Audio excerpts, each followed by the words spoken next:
नहीं हुआ है। हम लोग सभी संगठनों की बैठक हो रही है, संगठन के शीर्ष नेताओं की बैठक हो रही है। इसमें हम लोग का निर्णय यही है कि आदिवासी के संस्कृति के सामने इस तरह से एक तरफा डिसीजन लेकर के आदिवासियों को चौराहे पे खड़ा कर दिया है राज्य सरकार ने, और आदिवासी को किंग कर्तव्य मूड में डाल दिया है। और आदिवासी संस्कृति को आदिवासी मुख्यमंत्री होने के बाद भी वो समझते हैं। मुझे ऐसा लगता था कि वो समझ के अच्छा डिसीजन लेंगे और बीच का रास्ता निकालेंगे, लेकिन अभी तक कोई संदेश उसके तरफ से नहीं आया है। मुझे ये खुशी है कि उन्होंने मुख्यमंत्री होने के बाद अपने गांव में सामूहिकता की दृष्टि से ही उसने कोरोना को नज़रअंदाज करते हुए उन्होंने खुद पूजा की, रैली निकाली, महापूजा की है। इसलिए हम लोग का भी दुख दर्द को समझने का शायद प्रयास करेंगे, ऐसा हम लोग को उम्मीद है उनके साथ। मैंने पिछले दफ़ा कहा था, हम लोगों ने सारे निर्णय लिए हैं कि उनसे हम लोग को मिलना है और राज्यपाल से मिलना है और इस बात में जानकारी हासिल। लेकिन सरकार लगता है, सरकार का जो नीति होती है बहिरी होना, उनका अभी संवेदना नहीं खुली है। बात ऐसा है बंधु कि आदिवासी संस्कृति में ये जो महान पर्व है, इसमें जीवन और मरण का और हमारा सर्वाइवल के साथ जुड़ा हुआ है। न केवल संस्कृति का, पूरे आम संतति का भी, जीव जंतु का, प्रकृति का, मानव का, सृष्टि का, सारे चीज़ों के साथ एक कम्प्लेक्स सिचुएशन संकुल में हम इस पर्व को मनाते हैं।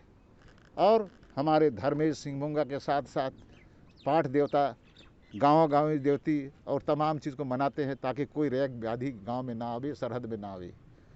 तो यह तो हमारा कोरोना को भी हम पूजा करेंगे, कोरोना भी मेरे घर में ना आवे, दूसरी जगह ना आवे, हम भगाने का काम करते हैं। ऐसा आदिवासी संस्कृति में है। और इस पर्व का एक पक्ष वो भी है, हम ही देखते हैं कि अगला भविष्य हमारा क्या होगा। सरना पूजा में हमारा पहन करते हैं तो देखते हैं कि भविष्य हमारा क्या होगा, अगला साल पानी बरखा आएगा कि नहीं, ये तमाम चीज़। और आज दुनिया में आदिवासी संस्कृति की विशेषता को सब स्वीकार कर लिया है। तो झारखंड में आदिवासी राज कहता है, आदिवासी मुख्यमंत्री है, यहाँ अपना सरकार है, राज्यपाल आदिवासी है, मुख्यमंत्री आदिवासी, विपक्ष के नेता आदिवासी। अब हमको चाहिए क्या? तो क्या ये लोग को सामाजिक संगठनों का बैठक बुला के निर्णय लेने में क्या परेशानी है? परेशानी नहीं होना चाहिए, लेकिन ऐसा नहीं करके आदिवासी संस्कृति को, आदिवासी का आधिपत्य, 5वीं अनुसूची के अधिकार को धत्ता बताने का काम सरकार कर रही है। ये भी एक बहुत बड़ा मसला है।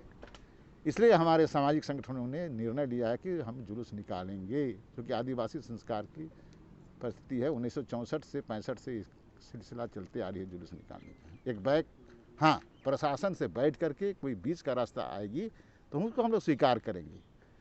इसलिए हम लोग ने तय किया है कि अगला दिन हम लोग यहाँ सत्याग्रह करेंगे, इसी पेड़ के नीचे। हम आदिवासी संस्कृति बचाओ, आदिवासी संपदा बचाओ, आदिवासियों का सुरक्षा हो, और हमको सरना माए, सरना धर्म का जो सरना आयंग है, सिंहभोंगा है, दरवेश है और सरकार है, हमको किस रूप में बचेगा इस पर सामने आवे। इस तरह का हम लोग सत्याग्रह भी करेंगे, क्योंकि सरहुल के पूर्व में उनको निर्णय देना पड़ेगा कि सरहुल में जो ये आपाधापी हो रहा है, कोई संगठन कह रहा है कि भाग लेंगे, कुछ लोग निकालेंगे, कुछ लोग नहीं निकालेंगे, उपायों को कौन निर्णय करेगा, कौन पंचायती करेगा? पंचायती तो सरकार करेगी ना। तो हम 1-2 दिन में दरखास्त मुख्यमंत्री को देंगे, मुख्यमंत्री क्या बोलते हैं, क्या करते हैं, उसको हम लोग देखेंगे। और माननीय मंत्री जो आज कहते हैं कि इससे कोरोना बढ़ेगा, पूजा ध्यान से कोरोना बढ़ता है, जिसके यहाँ पूजा ध्यान नहीं होगा उसके यहाँ कोरोना होगा।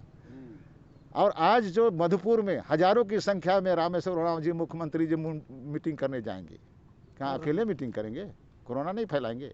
मुख्यमंत्री कैंसिल करो, उस पर नहीं लगेगा कानून। और बंगाल में और असम में हजारों हजार लाखों की संख्या में लोग मीटिंग कर रहे हैं, कोरोना नहीं बढ़ रहा है, वहाँ के लोग नहीं मर रहे हैं। जब झारखंड में संस्कृति का आदर्श स्वरूप प्रकट होता है तो आदर्श एक तरह से हमको लगता है ये साजिश है सरकार की कि आदिवासी संस्कृति को इस क्षेत्र में समाप्त कर दो। अंतिम निर्णय क्या होगा सर?